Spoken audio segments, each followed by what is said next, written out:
था मुझे।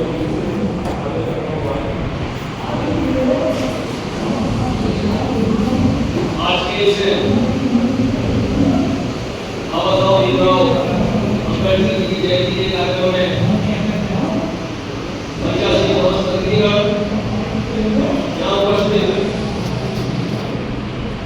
हमारे वरिष्ठ युवा साथियों, माताओं और बहनों,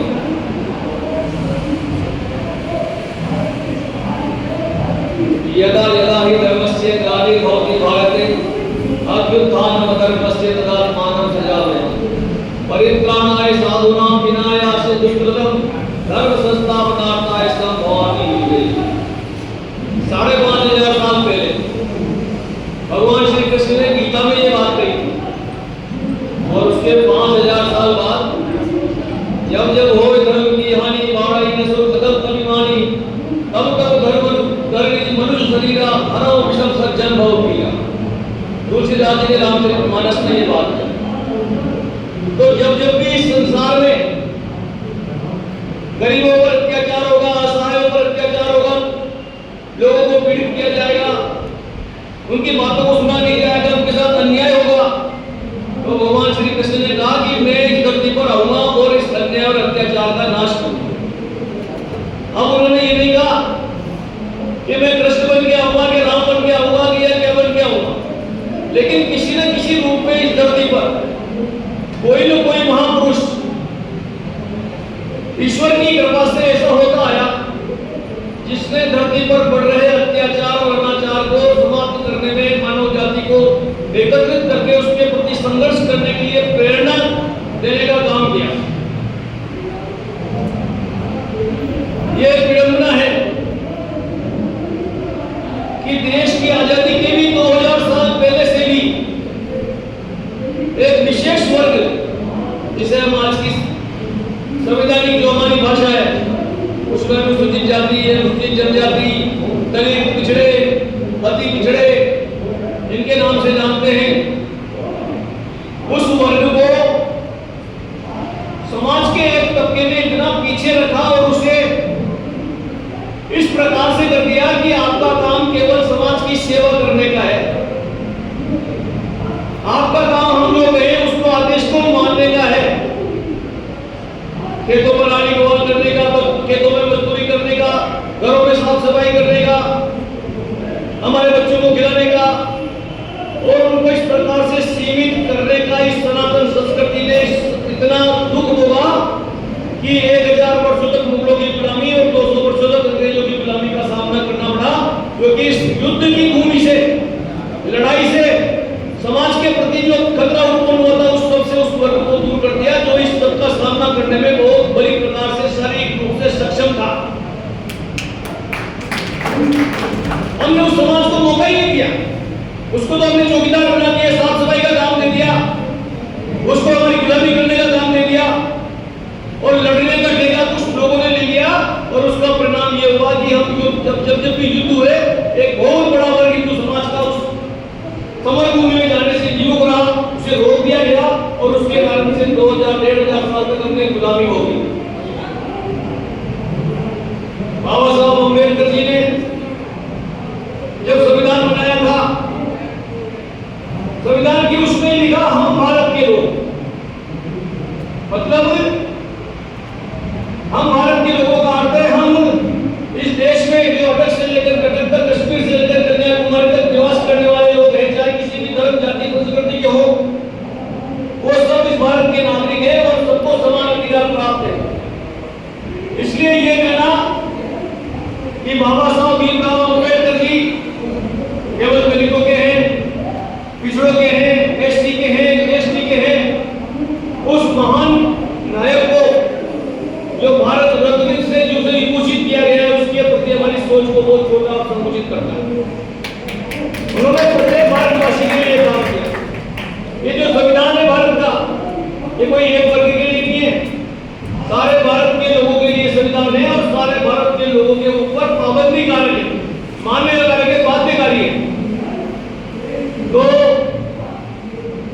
मेरा आप लोगों से निवेदन है, वर्तमान समय में इस संविधान के माध्यम से जिस प्रकार से राजनीति देश में चल रही है और सारे लोग अपने आप को संविधान का रक्षक बता रहे हैं और दूसरे को कहते हैं संविधान खतरे में है, फिर दूसरा आता है तो कहता है संविधान खतरे में इसकी वजह से, फिर वो आता है तो कहता है संविधान खतरे में इसकी वजह से। संविधान खतरे में न आपकी वजह से न मेरी वजह से, संविधान खतरे में है उन लोगों से जो समाज में जातिगत आधार पर, धर्म के आधार पर, संस्कृति के आधार पर, भाषा के आधार पर भेदभाव उत्पन्न करके भारत के नागरिकों को एक होने से रोकते हैं। उन लोगों से समाज इस संविधान को खतरा है, क्योंकि अगर देश संगठित रहेगा, भारत के लोग संगठित रहेंगे और अगर संगठित सदियों के लिए हुआ होता तो शायद देश गुलाम ही नहीं होता। कुछ लोग वहां से अरब से आता, उधर से आए, हमारे लोगों को आपस में लड़ाया, कभी जयचंद ने, कभी मिर्जाफर ने, कभी किसने मिलकर के उनकी सहायता करी और मुगलों का साम्राज्य देश में हुआ और 1000 साल तक राज करके चले गए। एक नाव में बैठ करके 100-200 अंग्रेज आए, मुश्किल से हर डिस्ट्रिक्ट में 10 या 20 अंग्रेज हुआ करते थे, लेकिन पूरे देश में उन्होंने 200 साल तक राज कर लिया। हमारे लोगों को फांसी पर चढ़वा दिया, कोड़े बढ़वाए, अत्याचार किए, जलियांवाला बाग जैसा कांड हमारे लोगों से करवा दिया। कब करवाया? जब भारत के लोग इस बात को समझने में असमर्थ रहे कि हम भारत के लोग हमारे भारतवासियों के खिलाफ क्या कर रहे हैं और हम संगठित होकर के विदेशी मुकाबलाओं के साथ किस प्रकार से मुकाबला करना है। तो अभी जो चल रहा है, अभी मैं नीचे वहां से घर से आ रहा था, मैंने देखा एक रैली उधर से आ रही थी, लगा तो सब बाबा साहब अम्बेडकर के नारे थे, लेकिन जो बार बार समाज में भी एक अम्बेडकर जी का समर्थक वाले लोग रैली लेकर के आते हैं, वो अपने आप को भारतीय जनता पार्टी का समर्थक बताते हैं। दूसरी रैली वाले आते हैं, वो कांग्रेस का झंडा साथ में लेकर के आते हैं। तीसरे आते हैं तो बहन मायावती का लेकर के आते हैं। मेरा आप लोगों से निवेदन है, बाबा साहब अम्बेडकर जी ने कहा था शिक्षित बनो, समर्थ बनो, संगठित बनो और उसके बाद समाज के अत्याचार करने वाले लोगों से मुकाबला करो। तो मुकाबला करने के लिए अगर आप बाबा साहब अम्बेडकर के सिद्धांतों पर चलना चाहते हैं, उनके द्वारा बनाए सपने को देखेंगे, भारत को बनाना चाहते हैं, तो जो समाज में जो चित्र चल रहा है, जो माहौल चल रहा है, उसको बदलना पड़ेगा। और जब बाबा साहब अम्बेडकर जी की जयंती का, बाबा साहब अम्बेडकर जी के नाम पर कोई संगठित होता है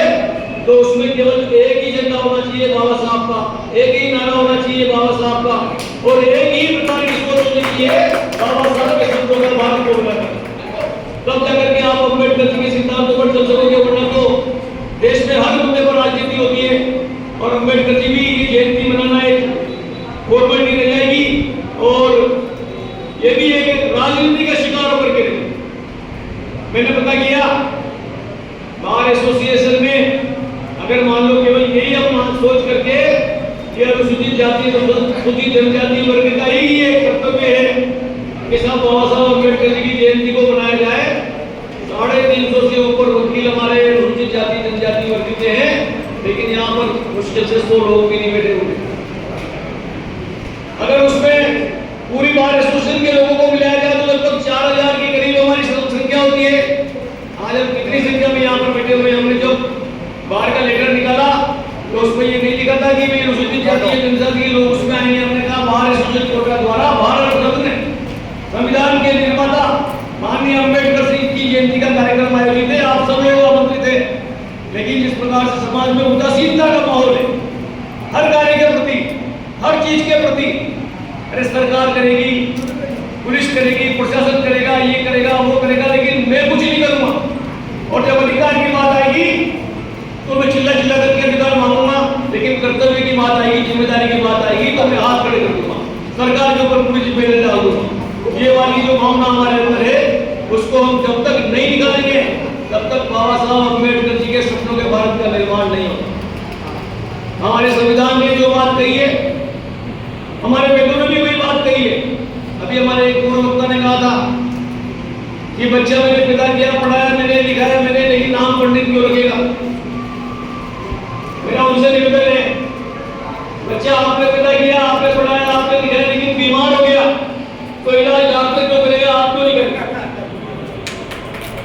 सीधा सीधा कारण है कि व्यवस्था भाई फलाना काम करने के लिए फलानी पढ़ाई चाहिए, फलाना काम करने के लिए फलानी पढ़ाई चाहिए। तो जिसने वेदों का अध्ययन किया है, जिसने पंडिताई का अध्ययन किया है, वो उसमें ठेका नहीं है। आजकल हरिजन समाज के लोग भी पंडिताई कर रहे हैं। आजकल मीणा समाज के, वैश्य समाज के, जैन समाज के, सिख समाज के हर व्यक्ति, हर वर्ग का व्यक्ति अपने अपने क्षेत्र में, अपने अपने समाज में ज्योतिषी का काम कर रहा है, पंडिताई का काम। लेकिन ग्रह नक्षत्रों की चाल को पढ़ना, हाथों की लकीरों को पढ़ना, जिस व्यक्ति को इस विद्या का अध्ययन है वो नाम रखने का काम करेगा। जिसको शरीर की बीमारियों के बारे में अध्ययन है वो डॉक्टरी का काम करेगा। जिसने प्रशासनिक चीजों का अध्ययन किया है वो कलेक्टर का काम करेगा। हमने वकालत का अध्ययन किया है तो वकालत का काम करेंगे। इसलिए जिस वर्ग ने जिस चीज में एक विशेष योग्यता हासिल की है वो उस काम को करता है।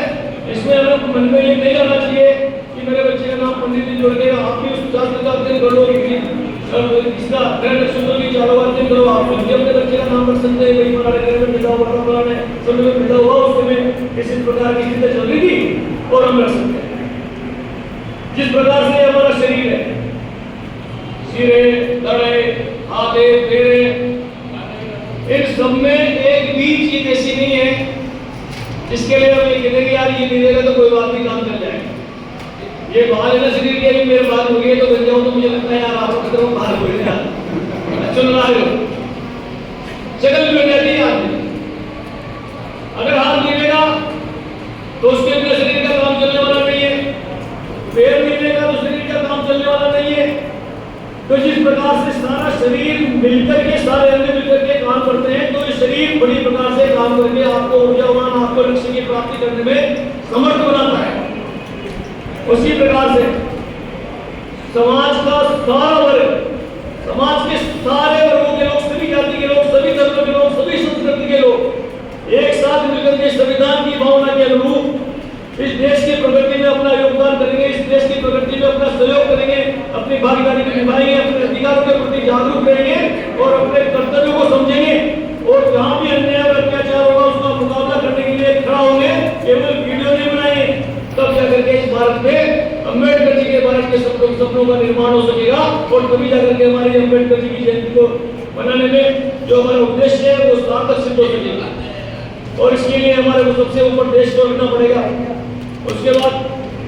धर्म को रखना पड़ेगा, फिर समाज को रखना पड़ेगा और परिवार को रखना पड़ेगा और अंत में अपने आप को रखना पड़ेगा। जब हम अपने आप को सबसे बाद में और देश को सबसे ऊपर रखेंगे तो निश्चित मान के चलना कि ज्यादा समय नहीं है जब अम्बेडकर जी के सपनों में भारत का निर्माण होगा और भारत पुनः विश्व के स्थान पर अपने आप को रथारूढ़ करके भारत माता को विश्व के स्थान पर पहुंचाने में सफल होंगे। आप सब लोगों ने मुझे सुना, यहाँ पर आए, यहाँ पर आकर के मुझे बोलने का अवसर दिया, इसके लिए बहुत बहुत धन्यवाद, बहुत बहुत आभार। जय भारत, जय बाबा भी।